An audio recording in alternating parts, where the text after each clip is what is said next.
राज्य सरकार काय म्हणतंय, त्यांना सध्याचं ओबीसी आरक्षण याला धक्का द्यायचा नाहीये. हं.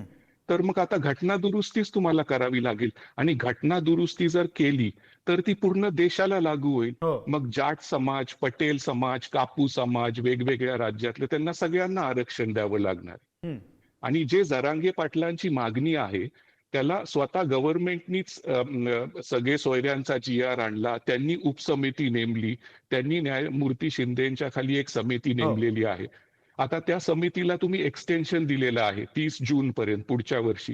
तर हं. त्या समितीने मग तो समाविष्ट करावा. म्हणजे ते जुने जे गॅझेट आहेत, हैदराबाद गॅझेट, औंध गॅझेट, त्याचा आधार घेऊन जर तुम्ही काही प्रमाणात मराठा समाजातल्या लोकांना कुणबी प्रमाणपत्र देऊ शकला हं. जुने आधार घेऊन, तर मग ते द्यावं लागेल सरकारला. कारण सरकारने हे आता स्वतःवर ओढवून घेतलेलं आहे. हं. आणि माझं काय म्हणणं आहे की जर तुम्हाला 1 महिन्यापूर्वी जरांगे पाटलांनी परमिशन मागितली होती, तुम्ही बरोबर गणेशोत्सवाच्या वेळेसच परमिशन दिली.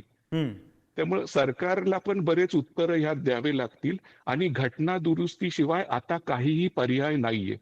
आणि बरं. एक लक्षात ठेवा, जे आरक्षण 27%, जे 30% ओबीसी आरक्षण, ओबीसी व्हीजेएनटी हं. आरक्षण जे आहे ते इंदिरा साहनी म्हणजे मंडल कमिशन नंतर इंदिरा साहनी केसमध्ये सुप्रीम कोर्ट म्हणलं होतं. हं. सुप्रीम कोर्टाचं काय म्हणणं होतं की तुम्ही 50%च्या पुढे जर गेला तर तुम्हाला व्यवस्थित कारणं द्यावे लागतील.